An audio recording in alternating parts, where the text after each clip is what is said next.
what Ukrainian authorities label as the opening act of full assault. Russian forces appear to be attempting a Gripal movement from Izum and Popasna to separate Ukraine's whole strategic army of about 50,000 men in the Luhansk and Donetsk regions to the east. The battle for Severodonetsk, the easternmost Ukrainian-held city, began in earnest on May 21st to the city's east, and punishing offensive started to its west. Russian military bloggers said Russian forces destroyed one of two bridges linking the city to Lysychansk across the Severskan Donetsk River and complicating Ukrainian lines of supply. The United Nations Security Council will vote on a drive by the United States to tighten sanctions on North Korea over a wave of new ballistic missile launches, a move that China, which has a veto in the council, has said will not solve any problems. On Thursday, the vote came a day after Pyongyang fired 3 missiles, including one thought to be its major intercontinental ballistic missile, ICBM, the newest in a string of bad ballistic missile launches that the country has carried out this year. The Security Council Resolution 2397, which was adopted universally in 2017, talked of more consequences in the event of ICBM launch. The draft resolution will further limit North Korea's ability to advance its unlawful WMD weapons of mass destruction and ballistic missile programs. It will streamline sanctions implementation and enable to the delivery of humanitarian assistance to those in need, a U.S. official said, according to reports. North Korea has been subject to United Nations sanctions since 2006, which the Security Council has gradually and unanimously stepped up over the years to cut off funding for Pyongyang's nuclear weapons and ballistic missile programs. However, China and Russia have been pushing for an easing of sanctions on humanitarian grounds, telling a council meeting on May 11th that they wanted to see new meetings and not more punishment. Russia also has a veto in the council. China planned in recent weeks that the United States consider a presidential statement instead of a resolution, which was supported by many delegations but fell on deaf ears of the United States. The statement said they know what is the best way for de-escalation but simply resist it. Earlier this week, United States President Joe Biden wrapped up his first visit to Asia after reaffirming the United States commitment to support Japan and South Korea in the face of North Korea's nuclear threat.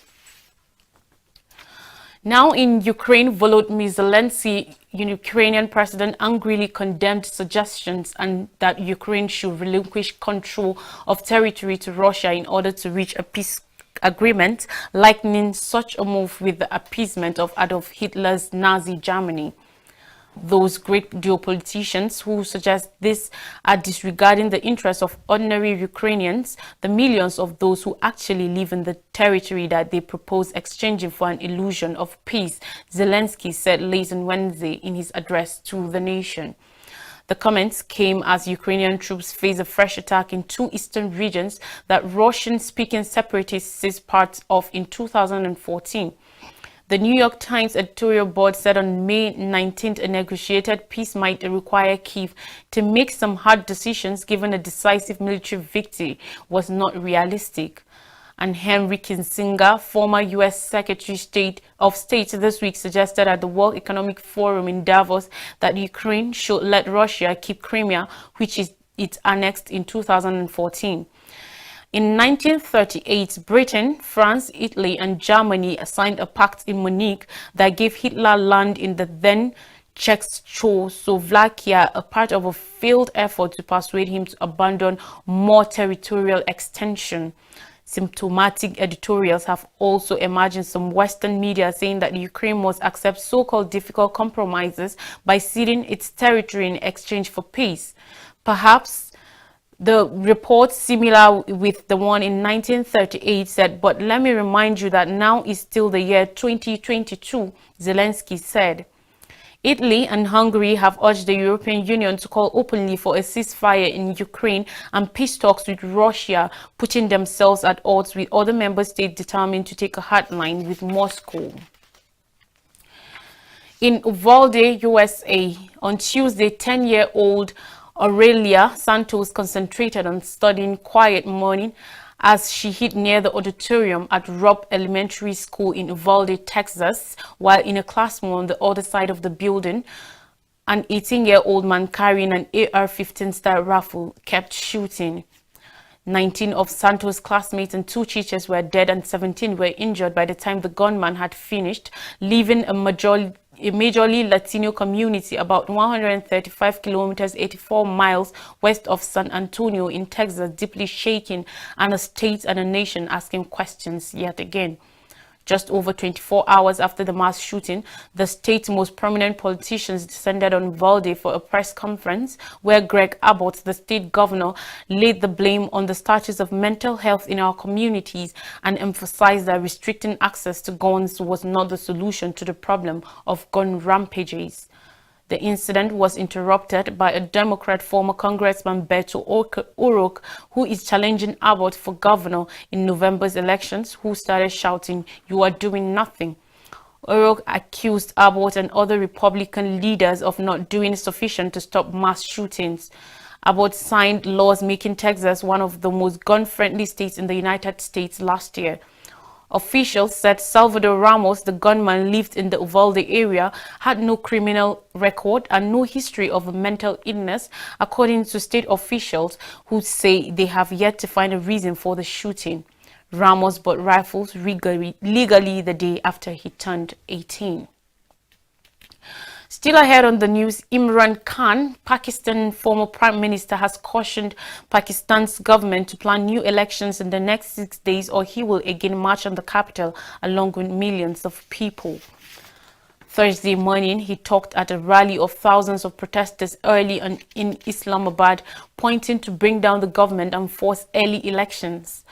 Earlier, the government had beckoned troops to protect significant buildings, including the parliament and offices of the president and Prime Minister Shehbaz Sharif. The actions came following clashes between Khan's supporters and the police. Khan, in his address, claimed that 5 of his followers were killed in the violence across the country. There was no immediate comments from the government about Khan's claim. The ex-prime minister earlier had vowed that he would stage a lengthy sit-in to get his demands accepted. He, a former cricket star turned politician, was prime minister for more than 3.5 years until being removed last month by a no-confidence vote in parliament. Since then, he has held rallies across the country, saying his removal from office was the result of a United States-backed plot and collusion with Sharif. Both have denied the allegation. Khan began his march towards Islamabad from the northwestern city of Peshawar. Clashes originally exploded in the eastern city of Lahore when police fired tear gas and pushed back hundreds of protesters who threw stones as they tried to pass a roadblocked bridge near the city to board buses bound for Islamabad. Tons of Khan's supporters also momentarily clashed with police in Islamabad, where the demonstrators set fire to bushes lining a major boulevard, sending smoke and flames rising into the sky. Altercations were also reported elsewhere, including in Karachi, where demonstrators burned a police vehicle. On more stories, China asks for intense security trade connections with the Pacific. According to reports, China will allegedly pursue a wide-ranging security and economic deal with 10 Pacific states during Foreign Minister Wang Yi's journey to the region this week. The minister is due to land in the Solomon Islands on Thursday at the start of a 10-day tour that will also take him to Kiribati, Samoa, Fiji, Tonga, Vanuatu, Papua New Guinea and East Timor between May 26th and June 4th. In the course of the trip, Wang will take part in the second China-Pacific Island Foreign Ministers meeting in Fiji, where he is likely to push for a 5-year action proposal and a combined communique. Reports says the draft of that communique gives details on how China and the Pacific nations can toughen exchanges and cooperation in the fields of traditional and non-traditional security. Details include a planned China-Pacific Islands free trade area, but also agreements on police trading and law enforcement operations, as well as strategies to cooperate on data networks, cybersecurity, and smart customs. The last point will give Chinese tech giant Huawei the green lights to enter the Pacific market and build 5G networks. The company has been banned from functioning in numerous Western and U.S. allied countries due to security concerns around its close ties to the Chinese state. The United States and Australia have until now also blocked Huawei from building submarine cables and mobile networks in the Pacific, according to reports. The draft idea has alarmed at least one Pacific country, the Federated States of Micronesia, which is a close ally of the United States. President David Penuelo reportedly sent a letter to other heads of state in the region, urging them not to accept the communique, which will give undue leverage to China, according to a letter seen according to reports. Also warning it could rise tensions in the Pacific and help set off another Cold War between China and the United States. Sri Lanka's Prime Minister doing all to fast-track IMF talks. Sri Lanka is looking to fast-track discussions with the International Monetary Fund (IMF) and agree on a loan by mid-June so that it can then approach other creditors for instantly needed funds. The bankrupt nation will slash its budget expenditure to bare bones and hopes to break even or post a prime surplus of 1% of gross domestic product (GDP) by 2025, Prime Minister Ranil Wickremesinghe said in an interview at his office in Colombo on Wednesday. Even so, that will be lesser than 2% surplus the IMF has sought, which could be a sticking point. Mahinda Siriwardana, Secretary to the Ministry of Finance, said Sri Lanka was waiting for an IMF staff-level agreement so that the local authorities can initiate the work on bridging finance. The government was also looking at all the options to boost revenues, Siriwardana said in a telephone interview Thursday, refusing to explain. The Prime Minister is looking for a total of about $4 billion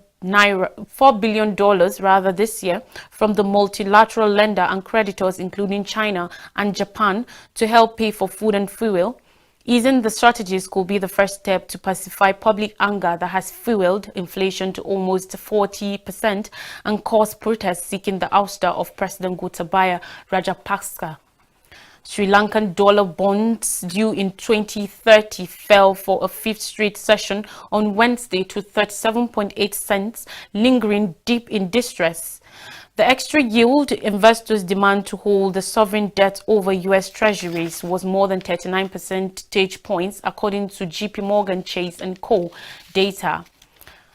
The Prime Minister, who took on the additional role of Finance Minister on Wednesday, predicts that the economy will shrink 4% this year.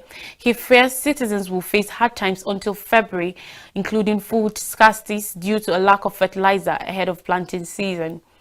Once an MIF deal is agreed, the Prime Minister said he will seek debt restructuring from Beijing. While the debt talks is still ongoing, he is still trying to hold anger against Rajapaksa. The Prime Minister has sent to the Cabinet a freshly drafted so-called 21st Amendment to the country's constitution, which is expected to trim the wide-ranging powers of the President's office. Still on the news, refugees freed on 6-month Australian visas live in limbo. After years of being held captive, first on remote immigration detention centers in Papua New Guinea's Manus Island and the Pacific island nation of Nauru, and then in suburban hotels in Melbourne, thousands of refugees who had tried to get to Australia by boat have finally been freed. But while they have been free to move about the community since April, they are on borrowed time. The temporary 6-month visas they were given by the Australian government carry limitations of movement and work opportunities. There is also the expectation that they will use the time to plan to leave the country, whether back to their country of origin or a third country. Many of the released refugees are also battling with the trauma of what they have been through. In Africa, 11 babies die in Senegal hospital fire.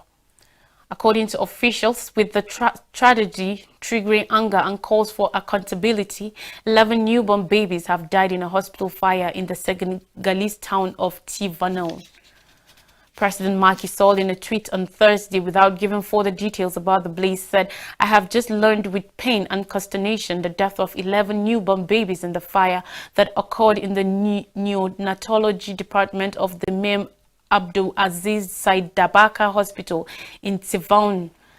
To their mothers and their families, I express my deepest sympathy," added Sall, who is on a state visit to Angola. Senegal's Health Minister Abdoulaye Diouf Sarr said, according to reports, that a short circuit had sparked the fire, according to a preliminary investigation. Sarr, who is in Geneva for the World Health Assembly, said he would cut short the trip and return to Senegal immediately. Demba Diop Sy, the mayor of Tivon, one of Senegal's holy cities and a transport hub located 120 kilometers, 74.56 miles east of the capital, Dakar, said 3 babies were saved, adding that police and fire service were still at the hospital but not give more details. And finally, Gambian government to indict former dictator Jammeh. On Wednesday, the Gambian government said it would indict former dictator Yahya Jammeh for murder, rape, torture, and other alleged crimes committed under his more than 20-year rule. The Ministry of Justice said it accepted all but 2 of the 265 recommendations made by a commission that probed alleged crimes committed by the state under the despotic former leader from July 1994 to January 2017. Jammeh is living in exile in Equatorial Guinea, which has no extradition treaty with the Gambia. The government said it would prosecute all 70 alleged perpetrators named in the Truth, Reconciliations and Preparation Commission's twice-daily report, including former Vice President Isatou Njai Saidi and members of the so-called Junglers Hit Squad.